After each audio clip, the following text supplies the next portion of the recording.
So thanks for joining me again on the NAB 2016 coverage. This coverage is brought to you by me. No sponsors, anything like that. So we're going to get right into it.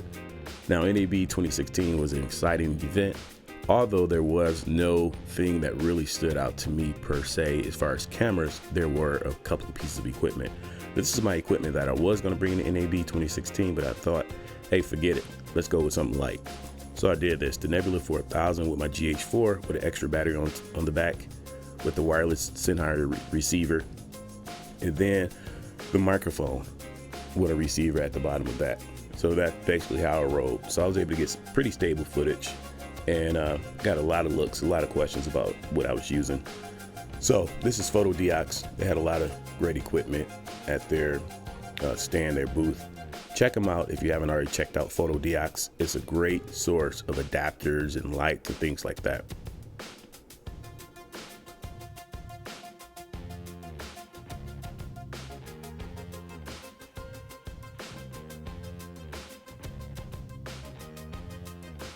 So as you can see, a lot of the manufacturers, they were using cameras from other manufacturers to sort of advertise their products. No camera was like sacred or no. Oh, there's M from Cheesy Cam. I saw him and Rick. Check out both of those guys. I'll put a link in the description. Great guys that contribute to our community of content creators and producers and set designers and, you know, just music videos and corporate work, all of the stuff. Some more stuff from Fotodiox. Then of course you have the big boys on set. You have the huge rigs that movie studios use, the jibs, all that stuff. A ton of lighting.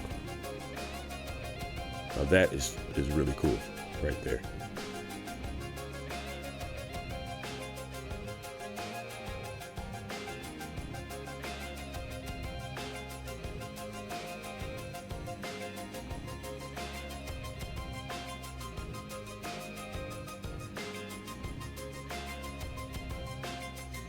So of course you can see you were pretty much able to test pretty much any product that was on the showroom floor, which made it fun. Now this is Film Power. They have if you see that gimbal right in his hand with the camera attached, that's one of their newer pieces of gear.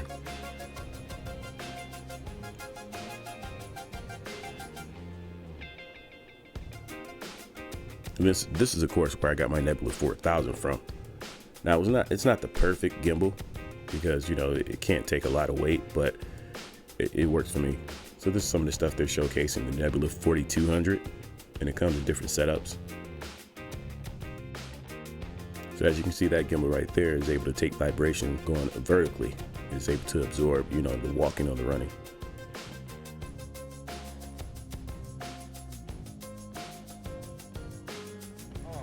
This can different setup. This is based on Nebula 4200. And change the signal hand grip like this. Yeah. Oh, this is your yeah. Yeah, like this. You can Amazon or you can buy them here. Change like this for low profile. You can turn the camera, and another way, Nebula 4200. Well, yeah, this is a 3x mode, or change to 5x mode. Oh, that's good. So there's Caleb and Dave Dugdale, two great guys. Check those two guys out if you already haven't. I'm 5'9", but those guys are like 6 something.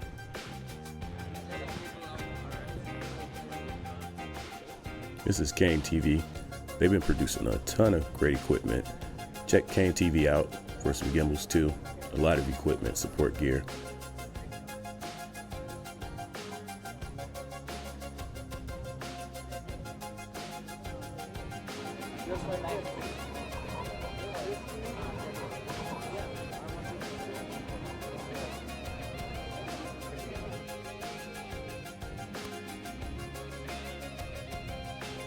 There's M and Rick. Now, I walked up to these guys to ask these dudes to tell me, you know, what was some of the best things that sort of stood out to them. And they too were telling me that this particular NAB was sort of uneventful compared to others. Wasn't that exciting? This is me with ATOMOS trying to get an interview. That lady was like, no, I can't talk to you. We have one specific person. So this dude stepped in. He started telling me about I wanted to know about the ATOM HDR feature. And that's like the biggest feature they're pushing for their recorders this year. And he basically explained it to me. It was really hard to sort of grasp at first until I got the full explanation. Basically, we're moving out of Rec 709, which was originally made for, I believe, the television color space and the CRT monitors, the old monitors. They were only able to display 6 stops of dynamic range, and therefore we were still operating in that color space, Rec 709, if you haven't heard about that yet.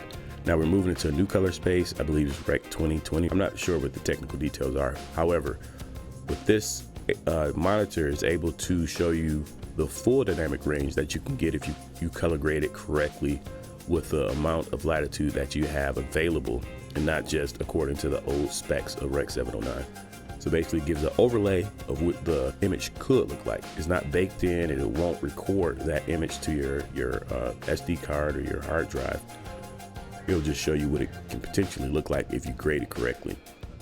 So this is them giving out a ton of gear. They gave out a lot of stuff, and people were really excited about that booth. I mean, it was a huge amount of people at that booth every time they gave something away. And that's Stefan. He does a lot of camera reviews. Check him out too. He's a really great YouTuber and person that helps out our community as far as doing reviews and things like that. ATOMOS was, of course, probably the biggest presenter. And this is some of the new recorders. They came out with the Shogun Flame, the Shogun Inferno. They released their Ninja Flame. There's some great products. Everybody wanted some. Everybody wanted some of their goodies. They're very generous. This is just a huge drone. They had a lot of displays of drones and gimbals. Then Zacutos, they came out with the Gradical Eye. And that's a little small eyepiece at the top that's circling around. And it basically is just like an eyepiece.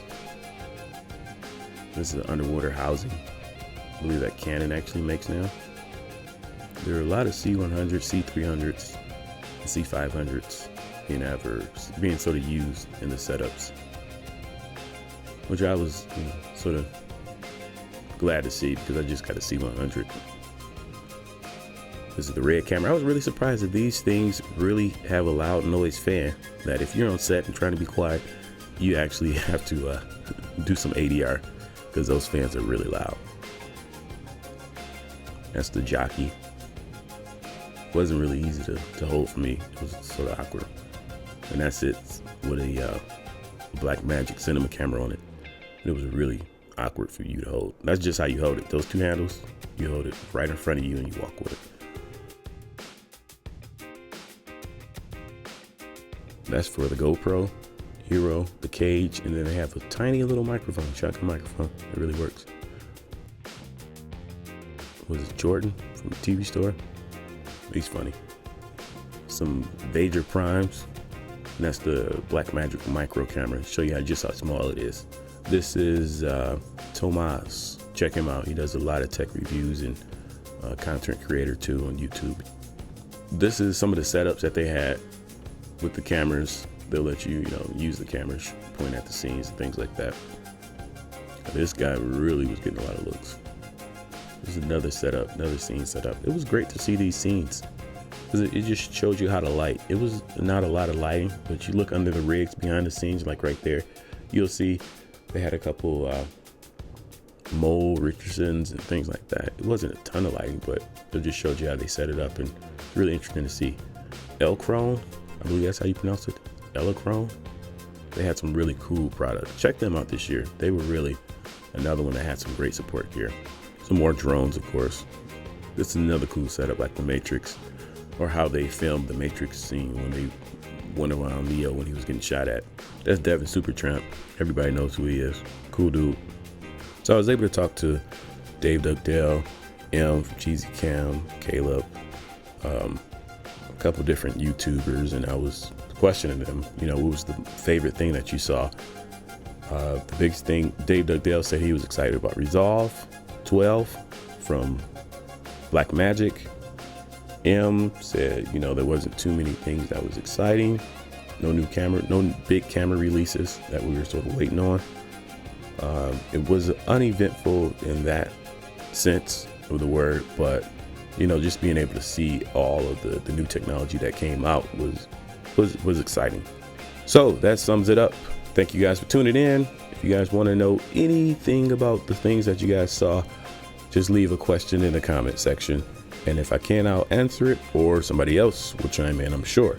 Thanks a lot for tuning in. Until next time. Oh, also, while we was out there, it was so beautiful that I decided to shoot a short film. So the short film will be coming. The next video that you see, it will be the short film. Thank you guys for tuning in. Until next time. Peace.